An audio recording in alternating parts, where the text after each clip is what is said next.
নমস্কার বন্ধুরা, আজ আমি একটি দুর্দান্ত স্বাদের ভেন্ডির রেসিপি করতে চলেছি। এখন গরমের মধ্যে যত তাড়াতাড়ি পারবো তত তাড়াতাড়ি রান্না শেষ করতে হয়। তো সামান্য পরিমাণ কড়াইতে আমি তেল দিয়ে দিলাম, এই 3 চামচের মতন তেল দিয়ে দিলাম। তেলটা আমার প্রায় গরম হয়ে গেছে। এইবার আমি সাদা জিরা ফোড়ন দিয়ে দিলাম। সাদা জিরা থেকে সুন্দর একটা গন্ধ বেরোলে আমি এতে সব সময়ের মতনই সামান্য একটু হলুদ ব্যবহার করলাম। তার কারণ হলো যাতে আমার গায়ে তেলটা ছিটে না আসে। তেলটা গরম হতে না হতেই আমি পেঁয়াজগুলোকে ছেড়ে দিলাম। পেঁয়াজগুলোকে 2 সেকেন্ডের জন্য একটু নাড়াচাড়া করব, যাতে একটু রং ধরে আসে। হাই ফ্লেমেই নাড়াচাড়া করব, লো ফ্লেম করব না। একটু রং ধরুক। পেঁয়াজটা আমাদের লালচে কালার হয়ে এসছে। এবার ভেন্ডিগুলোকে আমি ছেড়ে দিলাম। ভেন্ডিগুলো আমি গোটা গোটাই রেখেছি, খুবই কচি ছিল আর ছোট ছোট সাইজ ছিল, সেই জন্য আমি গোটা গোটাই রেখেছি। এবার খানিকক্ষণ ধরে এটাকে নাড়াচাড়া করব। আর সঙ্গে দুটো কাঁচা লঙ্কা চেরা দিয়ে দিলাম, আর দিয়ে দিলাম পরিমাণ মতো লবণ।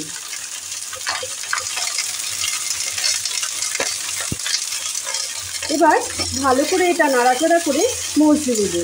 ভেন্ডিতে খুব নরম, খুব তাড়াতাড়ি লবণ দেওয়া হয়ে গেছে, খুব তাড়াতাড়ি মজে যাবে। আর সামান্য পরিমাণে একটু হলুদ দিয়ে দিলাম।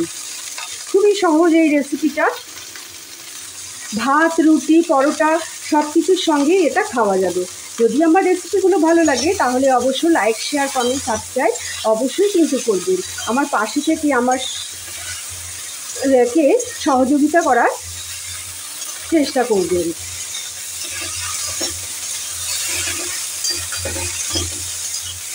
এবার গ্যাসের আগুনটা লো করে দিয়ে একটু ভেন্ডিটাকে ঢাকা দিয়ে দেব, তাহলে খুব তাড়াতাড়ি মজে যাবে আর আমাদের তাড়াতাড়ি হয়েও যাবে। এদিকে আমি একটা মশলা তৈরি করব, তার জন্য আমি এই চামচটা দিয়ে 4 চামচের মতন ফ্রেশ দই নিয়েছি। দইটাকে ভালো করে ফেটিয়ে নিয়েছি। সঙ্গে নিয়েছি কাশ্মীরি লঙ্কার গুঁড়ো। রঙটা ভালো হওয়ার জন্য কাশ্মীরি লঙ্কার গুঁড়ো নিলাম।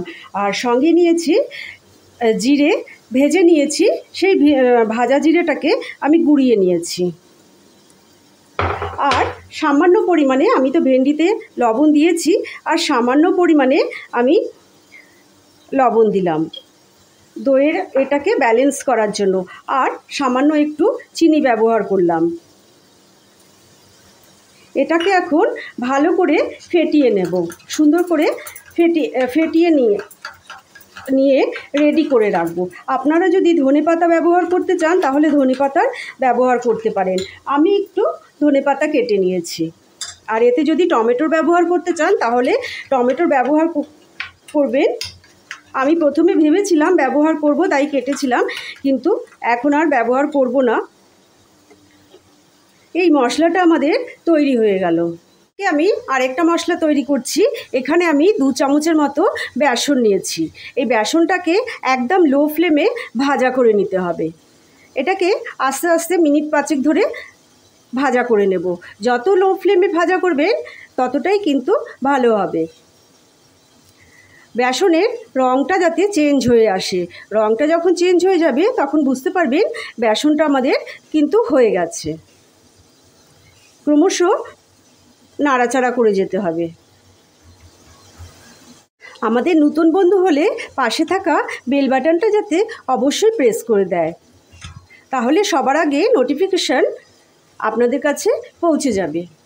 এইদিকে বেসনটা হতে হতে আমি ভেন্ডিটাকেও কিন্তু একটু নাড়াচাড়া করে নিচ্ছি। ভেন্ডিটাও আমাদের অনেকটা হয়ে এসেছে, বেশ নরম হয়ে এসেছে। আর একটু আমি ঢাকা চাপা দিয়ে দিলাম। বেসনটা নাড়তে নাড়তে বেসনের রঙটা চেঞ্জ হয়ে এসছে। এবার গন্ধও খুব সুন্দর বেরিয়ে এসছে। এবার আমি গ্যাসের ফ্লেমটা বন্ধ করে আলাদা জায়গায় সরিয়ে রাখবো। আমাদের ভেন্ডিটা কিন্তু হয়ে গেছে। এর চাইতে বেশি ভাজা করলে ভেন্ডির কালারটা চলে যাবে। এই সময় আমরা বেসনটাকে দিয়ে দেব।